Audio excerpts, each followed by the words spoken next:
Welcome to agelessness. Russia के Kazan में आज से शुरू होने जा रही ब्रिक्स समिट में पॉसिबल है कि इंडिया के प्राइम मिनिस्टर नरेंद्र मोदी और चाइना के प्रेसिडेंट शी जिनपिंग के बीच मीटिंग हो सकती है। Welcome to agelessness. आज के वीडियो में हम बात करेंगे ब्रिक्स समिट की, जो कि रशिया के कजान में आज से शुरू होने जा रही है। इस साल जनवरी में ब्रिक्स का पहली बार एक्सपेंशन किया गया था, जिसमें नए मेंबर कंट्रीज को ब्रिक्स में जोड़ा गया था और इस एक्सपेंशन के बाद पहली बार ब्रिक्स की समिट कजान में होने जा रही है।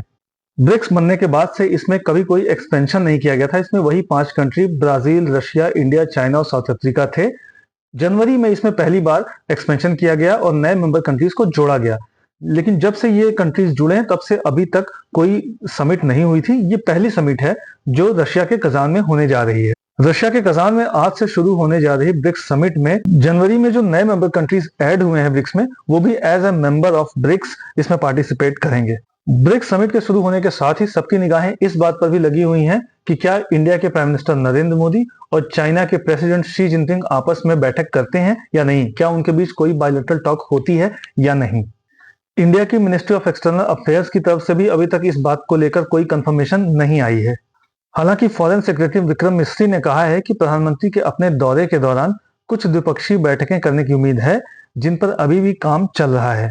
यानी कि इस बात को लेकर अभी कंफर्मेशन नहीं है कि दोनों लीडर्स के बीच कोई बायलैटरल टॉक होगी या नहीं, लेकिन इस पर अभी काम चल रहा है। इससे आप अंदाजा लगा सकते हैं कि शायद दोनों लीडर्स के बीच बातचीत संभव है। प्राइम मिनिस्टर नरेंद्र मोदी और चाइना के प्रेसिडेंट शी जिनपिंग इससे पहले पिछले साल अगस्त में मिले थे। पिछले साल की जो ब्रिक्स समिट थी वो साउथ अफ्रीका में हुई थी और उसी के साइडलाइन में प्राइम मिनिस्टर नरेंद्र मोदी और शी जिनपिंग की मीटिंग हुई थी। दोनों लीडर्स के बीच मीटिंग होगी या नहीं होगी, इस बात को लेकर चाइनीज फॉरेन मिनिस्ट्री के जो स्पोक्स पर्सन हैं लिन जियान, उन्होंने कहा है कि अगर कुछ भी सामने आता है तो हम आपको सूचित करेंगे। यानी कि उनकी तरफ से भी डिनायल नहीं है इस बात को लेकर। इस समिट में मेंबर कंट्रीज के हेड ऑफ द स्टेट शामिल होंगे, जिसमें पुराने जो 5 मेंबर्स हैं उनके हेड ऑफ द स्टेट और उसके अलावा जो नए मेंबर कंट्रीज ऐड हुए हैं ब्रिक्स में उनके भी हेड ऑफ द स्टेट शामिल होंगे। हालांकि ब्राजील की तरफ से एक अपडेट आई है जिसमें यह कहा गया है कि ब्राजील के प्रेसिडेंट लूला दा सिल्वा इस कजान में आयोजित होने वाले ब्रिक्स समिट में पार्टिसिपेट नहीं करेंगे। हालांकि इसके पीछे का रीजन मेडिकल एडवाइस है।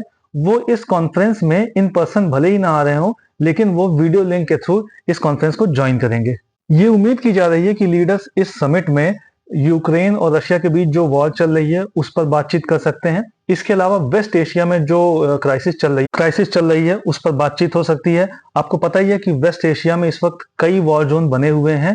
वहां पर इजराइल भी कई फ्रंट पर एक साथ लड़ रहा है। एक तरफ तो पिछले साल हमास ने जो इजराइल पर अटैक किया था उसके बाद से इजराइल गाजा में हमास से लड़ रहा है। दूसरी तरफ वो सदर्न लेबनान में हिजबुल्लाह से लड़ रहा है और हिजबुल्लाह को ईरान सपोर्ट करता है। ऐसे में ईरान ने भी हाल ही में इजराइल पर 180 से ज्यादा मिसाइल अटैक किए थे, जिसके बाद से एक और नया फ्रंट खुल गया है ईरान वर्सेस इजराइल का। ईरान के उस अटैक के बाद से इजराइल हिजबुल्लाह के अगेंस्ट और ज्यादा एग्रेसिव हो गया है। वहीं वो रिटेलिएशन कर सकता है ईरान के ऊपर भी। ऐसे में इस वक्त वेस्ट एशिया बहुत ज्यादा क्राइसिस से गुजर रहा है और इस क्राइसिस पर ये जो ब्रिक्स समिट होने जा रही है इसमें बातचीत हो सकती है। इस मीटिंग में इंडिया की तरफ से प्राइम मिनिस्टर मोदी पार्टिसिपेट कर रहे हैं और वो इस दौरान 2 दिन की रशिया की यात्रा पर रहेंगे। उनकी इस विजिट के बारे में फॉरेन सेक्रेटरी ने जानकारी देते हुए कहा कि नेताओं से कजान घोषणा को अपनाने की भी उम्मीद है, जो ब्रिक्स के लिए आगे का रास्ता तैयार करेगी। इस दस्तावेज पर वर्तमान में कजान में बातचीत चल रही है। यानी कि इस डॉक्यूमेंट को लेकर अभी भी कजान में नेगोशिएशन चल रहे हैं और ये जो कजान डिक्लेरेशन होगा ये ब्रिक्स के लिए आगे का रास्ता तैयार करेगा, क्योंकि आपको पता ही है जनवरी में ब्रिक्स को पहली बार एक्सपेंड किया गया है, जिसके बाद नए मेंबर्स इसमें जुड़े हैं। ये कजान डिक्लेरेशन इस बात को दिखाएगा कि ये जो नए मेंबर्स इसमें जुड़े हैं और जो पुराने मेंबर्स हैं ये सब एक साथ मिलकर कैसे काम करते हैं, इनके बीच की ट्यूनिंग कैसी है, इनके बीच नेगोशिएशन किस तरीके से होते हैं। और ये कजान डिक्लेरेशन ये दिखाएगा कि इस एक्सपेंशन के बाद ब्रिक्स की क्या दिशा होने वाली है। ब्रिक्स समिट 22 से लेकर 24 अक्टूबर तक चलेगा, लेकिन प्राइम मिनिस्टर मोदी 23 अक्टूबर को ही देश वापस लौट आएंगे। 22 अक्टूबर यानी कि आज प्राइम मिनिस्टर नरेंद्र मोदी और रशिया के प्रेसिडेंट व्लादिमीर पुतिन के बीच एक बैठक होनी है, जो कि हाल के महीनों में दोनों नेताओं के बीच दूसरी बैठक है। आपको ध्यान होगा कि प्राइम मिनिस्टर मोदी जुलाई में रशिया के विजिट पर थे और उस दौरान भी प्राइम मिनिस्टर मोदी और प्रेसिडेंट पुतिन के बीच बैठक हुई थी। पिछले 2.5 साल से रशिया और यूक्रेन के बीच वॉर चल रही है और इस दौरान ये पहली मेजर मल्टीलैटरल समिट है जो रशिया में हो रही है। और इस दौरान वेस्टर्न कंट्रीज ने रशिया के ऊपर बहुत से सैंक्शंस भी लगाए। रशिया के प्रेसिडेंट व्लादिमीर पुतिन इन सैंक्शंस के बावजूद रशिया के कजान में होने जा रही इस ब्रिक्स समिट को एक पावर मूवमेंट के तौर पर प्रोजेक्ट करना चाहते हैं। वो ये दिखाना चाहते हैं कि ये जो वेस्टर्न कंट्रीज ने उनके ऊपर सैंक्शंस लगाए उसका उन पर कोई खास असर नहीं हुआ है और रशिया इसके बावजूद भी दुनिया में एक बड़ी इकोनॉमिक और स्ट्रेटेजिक पावर है। ब्रिक्स को इंडिया किस तरीके से देखता है, इसको लेकर फॉरेन सेक्रेटरी ने कहा कि ब्रिक्स इंडिया के लिए ग्लोबल मल्टीपोलैरिटी का एक्सप्रेशन है। उन्होंने आगे कहा कि इस समिट में इंडिया का जो रोल है वो मल्टीपोलैरिटी ग्लोबल गवर्नेंस रिफॉर्म जैसे कि यूएनएससी में रिफॉर्म और साथ ही साथ आईएमएफ में रिफॉर्म और डब्ल्यूटीओ जैसे ट्रेड आर्किटेक्चर में रिफॉर्म को लेकर दुनिया भर में जो बहस हो रही है, जो डिबेट हो रही है, उस डिबेट में एक महत्वपूर्ण आवाज के रूप में है। वेस्टर्न लेड वर्ल्ड ऑर्डर को काउंटर बैलेंस करने के उद्देश्य से इस साल इस गठबंधन ने यानी कि ब्रिक्स ने काफी बड़ा विस्तार किया है अपने संगठन में। इस साल 1 जनवरी को ब्रिक्स ने 4 नए सदस्य देशों को स्वीकार किया जिसमें इजिप्ट, इथोपिया, ईरान और यूएई शामिल थे। वहीं तुर्की, अजरबैजान और मलेशिया ने ब्रिक्स में शामिल होने के लिए फॉर्मली अप्लाई किया है। इसके साथ ही कुछ और कंट्रीज भी हैं जो इसमें शामिल होने के लिए अपनी डिजायर को एक्सप्रेस कर चुके हैं।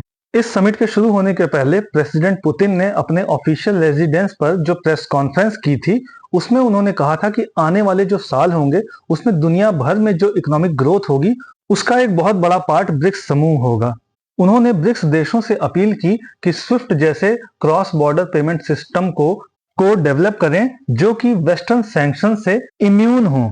वहीं साथ ही साथ अमेरिकी डॉलर के प्रभुत्व को समाप्त करने के लिए निवेश परियोजनाओं के वित्त पोषण में राष्ट्रीय डिजिटल मुद्राओं का उपयोग करने का आह्वान किया।